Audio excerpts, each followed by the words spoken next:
Hello, fifth graders, and welcome to today's language arts lesson. For today, you will need your language arts materials packet, as well as a notebook, or if you don't have your language arts notebook, paper, something to write on, and then a pencil, something to write with. So pause and get those things, and then come on back.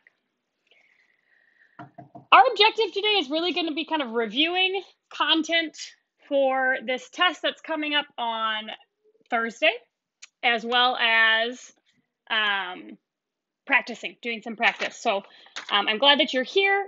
Those of you who practiced with me last time on our Gilgamesh test, I think you found that it was really helpful. And so I'm hoping that I've got even more of you this time ready to practice and review with me. So first of all, in your language arts materials packet, you should go in and find this Legend of Sleepy Hollow study guide. Okay, so you're going to go ahead and find that, get it out. We're going to go through that first. So I am going to flip you around so that you can follow along with me. So first of all, we're just going to talk about what is going to be on this test. Again, as with every language arts test that you've taken so far this year, matching, well, it's going to be multiple choice, I guess, but you should know the literary devices, match them to their definitions. So we should know that the dramatic story arc is the plot of the story. We should know that the mood is the emotion or tone that an author wants to create for the reader. We should know that the theme is a story's main idea or unifying message. I say this every time we review, but theme and dramatic story arc most consistently is what trips up students. So really make sure you understand those definitions. Foreshadowing occurs when the author gives a hint about something that will happen later in the story, and hubris is excessive pride that eventually brings about a character's downfall. So you need to be comfortable with these. Hopefully you guys made flashcards back in September when I first asked you to. You can keep using those flashcards to help you study. Same with the dramatic story arc. You should be able, with multiple choice, to select which dramatic story arc component goes with which definition. So we should know that the setting is made up of the background information that's necessary for understanding the story. We should know that the rising action is made up of the events that build the tension of the story's primary conflict. We should know that the climax is the highest point of tension in the story because it's the last moment immediately before the reader finds out the fate of the main character. We should know that the falling action is made up of the events that reduce the story's tension, and the resolution is what occurs when all or most of the conflicts are resolved and the characters' lives return to normal. So fifth graders, this is a 20-point test. 10 of them, this is it. Okay? So you can kind of think about it as if you're prepared, you know what 10 questions are going to be on this test. So you should all be getting 10 out of 20 because I've told you to study these things because these things will be on the test. So get those flashcards out and study them. Or if you don't have those flashcards, make new ones. Make new flashcards to help you study for today or for Thursday's test. Also remember that when we're identifying climax, which means not just the definition, but finding the climax in the story, we want to think about the last time we're wondering what's going to happen to our main character. Okay, so keep that in mind. It's not when we know for certain. It's when we know, it's kind of right before that moment when we know for certain.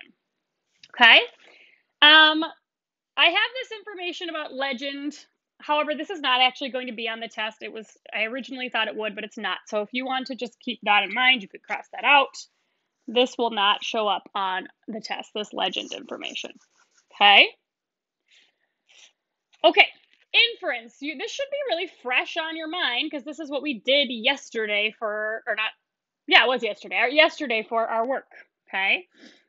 So remember, we infer when an author doesn't explicitly state something.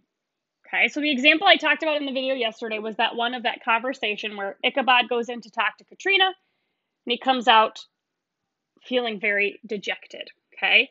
And we infer what happened in that conversation based on the clues. So we look around in the text to determine reasonable explanations about what is happening in the story. Yesterday, you worked on an inference activity, okay? If you have not looked at my feedback from yesterday's assignment, I want you to pause the video right now and go do that, okay? It's going to be important that you've really worked through the questions that I've asked you before you take the test on Thursday. So reading that feedback and working with me is going to be really important, okay? Looking at the clues that we talked about yesterday in order to make an inference, okay? And then these longer answer questions. So we're going to be working on some sample questions today, the day before the test. That's kind of today, 2 days before the test. But we're going to be working on those sample questions right now in preparation for the test, okay? So again, first things first, in terms of studying, you really want to make sure that you understand the definitions of these terms, okay, and can find them, match them. Look at the definition and then tell me what the term is that goes with it. Keep thinking about what we've been talking about with climax. This is something that we keep trying to work on, is identifying climax in the story. Again, skip legend for now. Inference. If you have not looked at my feedback from yesterday's inference activity, go do so now and make sure you understand the inference that I'm asking you to make about the end of the story. Okay, so with that in mind, we're going to get into some longer answer questions. Fifth graders, there's this sheet in your packet, practicing inference. I had intended that this was going to be a homework assignment, but then I changed my mind. So this is something that you could do if you want to, but I'm not expecting you to do it. So I personally am taking it and putting it in the back of my packet because I'm just going to move on from it. It is not required. I thought it would be, but it's not. Or you could use it for scratch paper. Okay, so we're going to talk about two types of these sort of longer answer questions. Okay. For the test, we want to think about mood, okay? I've asked you a lot of questions about mood leading up to this. We've done it in multiple stories, and we definitely did it multiple times.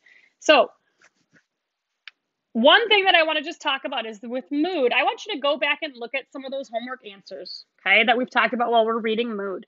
Remember, with short answers, you always want to restate the question, okay?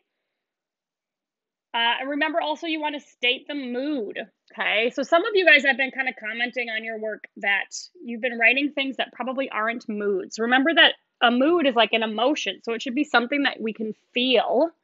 So if you're writing something that's not an emotion, a tone, a feeling, then it's not going to be a mood. So you really want to make sure you're paying attention to any comments that I've given you throughout to make sure. And then supporting that with quotes from the text, okay? Even with quotes, remember, I've said this on your homework assignments, even with quotes, you really want to make sure that you're restating the question, okay? Also, quotes have to be the author's exact words. Some of you, I've said that a lot of times, okay? And if it's not the author's exact words, you're not going to get the points for it, okay? It has to be something that's coming straight from the text. So you can expect to be asked about this on the test, as these mood questions. So you've done a lot of practice. Go back and look at my feedback. Okay. In addition, you can expect to be asked to make an inference. Today's exercise, we're going to be talking about things that are not related to Legend of Sleepy Hollow, but that's not going to be the case on tomorrow's test. On tomorrow's test, you're definitely going to be asked about the Legend of Sleepy Hollow. But here we go. So the question might look like this. What do you infer is a logical explanation of what is happening in the following passage? Then support your answer with two pieces of specific, and this is where I say point-toable, textual evidence from the passage, and explain how each piece of evidence supports your inference. This is going to be a 5-point question, okay? Restating and making a correct inference is worth 1 point. Evidence is worth another point. Explanation, another point. More evidence, another point. Explanation. It looks like 6, but actually it's going to be 1, and then 2, 3, 4, 5, okay? And I say point-toable. If you choose to do a quote, that's acceptable, but you don't have to, okay? So what does this mean? We're going to do practice. It's going to be a random passage that I've written to help us just practice this. But again, remember, tomorrow's test is about Sleepy Hollow, or Thursday's test. So you should expect that it's going to be a Sleepy Hollow question. So here's our passage. As she approached the door, she was worried that she might be late. She was asked to check in 15 minutes early. In the waiting room, she stood at the desk and told her name and what time her appointment was. A few minutes later, the nurse called her name and checked her temperature and blood pressure.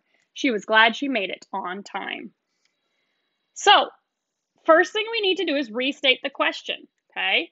And then reminder always, as much of the question, as many words as possible. If you're not doing as many words as possible, you're not going to get the points for it. So this is not a time for shortcuts. This is a time to be really thorough. So we really want to go through one by one and say, if the question is, what do you infer is a logical explanation of what is happening in the following passage? You should be writing with me now, 5th graders. So if you aren't, get your things ready and then start writing with me. I infer that a logical explanation of what is happening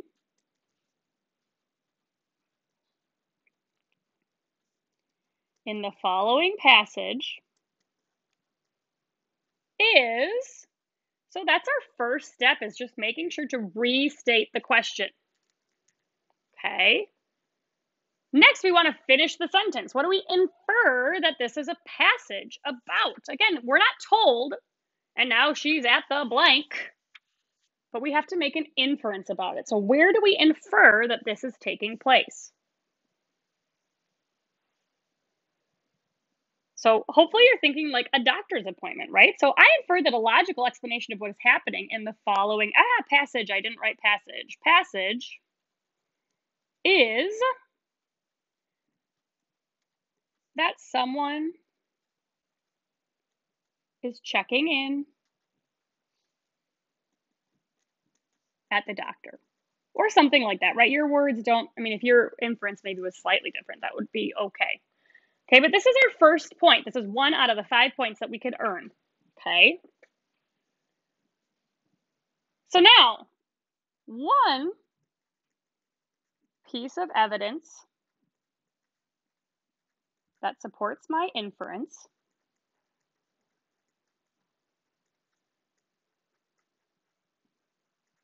is, so at this point, again, you can pick a quote, but it just needs to be point toable. It needs to be really specific. So I would say the nurse, or maybe we'll say is, checked her temperature and blood pressure. So looking at this rubric, this would be the part where you give evidence number 1. Now you need to explain it, okay? So every time you provide this evidence, then you need to go ahead and explain it. So because, why? In this case, I'd say because they check these things at the doctor. So you need to make sure you have both the evidence and the explanation. So this whole sentence here would be worth 2 points. Sorry, it's cut off. I'm running out of space. Okay, let's scoot this up. So that's part of the way there, but now we need to go ahead and then also provide another piece of evidence. So another piece of evidence is, what do you think? A lot of things here, right? I'm going to just say the nurse called her name.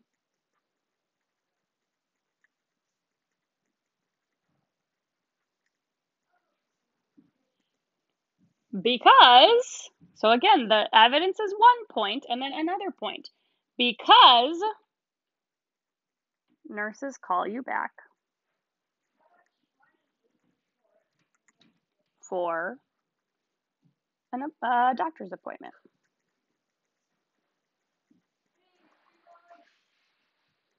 So as we look at this, we're kind of looking at like half a point for restating the question, half a point for your inference, 1 point for your first piece of evidence, 1 point for your first explanation, 1 point for a second piece of evidence, and 1 point for another explanation. So altogether, this is going to be a 5-point question. So you want to make sure you're doing all of these steps. So as usual, I'm going to give you a chance, okay? The question should look exactly the same. Well, pretty much the same. What do you infer is a logical explanation of what is happening in the following passage? Then support your answer with 2 pieces of specific, point-toable evidence, textual evidence from the passage, and explain how each piece of evidence supports your inference. So again, we have this rubric here to guide you. Here's your passage. It was crowded, but they were excited to be there. The crowd was loud and everyone was wearing blue. The teams lined up as the starters were announced. The referees met with the captains as the coaches talked to the rest of the players. So 5th graders, at this point, you're going to pause. You're going to try to answer this question on your own, and then you should come back and see how you did.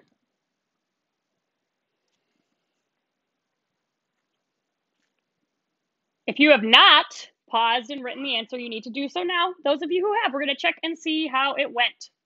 So remember, the first thing that we need to do here is to restate the question using as many words from the question as possible. So I infer that a logical explanation of what is happening in the following passage is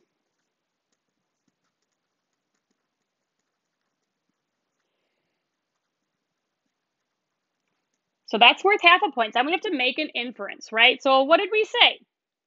Probably something about a sporting event. Hopefully something about a sporting event. Okay, is that there is a sporting event. Maybe you mentioned a specific sport, a specific team, maybe even, but really we're just showing that this is a sporting event, okay? Now, so this whole sentence is worth 1 point. One piece of evidence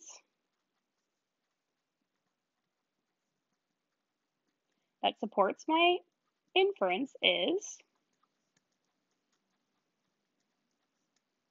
lots of choices. You might not have picked something that I picked, and that's fine. You can pick a different piece of evidence, but I'm going to say the referees met with the captains. So that's my evidence, and then I have to go on to because my explanation. Refs meet with captains before games.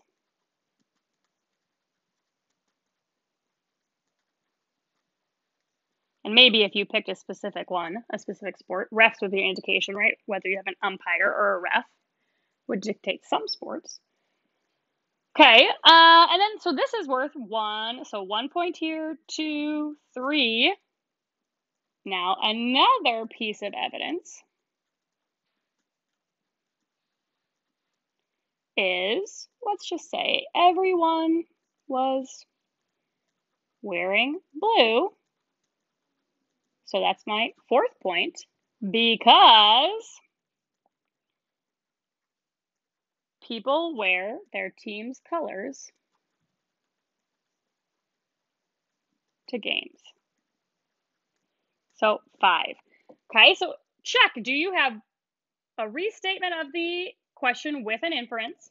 Do you have one piece of evidence which you explained? Another piece of evidence which you explained for 5 points. So 5th graders, you should have a really, really good idea of what the test is going to have on Thursday, right? I actually told you 10 of the questions that are going to be on it. 10 points. It's like 10 free points. You just have to make sure you study to get those 10 free points, okay? I've given hints about other things, right? I've talked about mood, okay, and thinking about how to answer mood questions. I've talked about inferences, and we've done practice for inferences. That's another 5 points, okay? And kind of considering yesterday's inference work, that should give you a big hint as well. Also thinking a little bit about climax, okay? So my hope is that you've worked along and you're feeling like pretty clear about this is what I need to study. This is where I'm at. If I were you before I took the test tomorrow, I would kind of reread through these questions that we just did. Just refresh your memory. Oh yeah, that's what I'm supposed to do. There's going to be a picture of, as with last time, the rubric on the test. So use that on the test tomorrow. Think about when you think you're done with the question, like go back, mentally say, did I do that? Did I do that? Did I do that? Once you feel like you've done all those things, then you should feel like, okay, I'm set. I'm ready to go. Okay?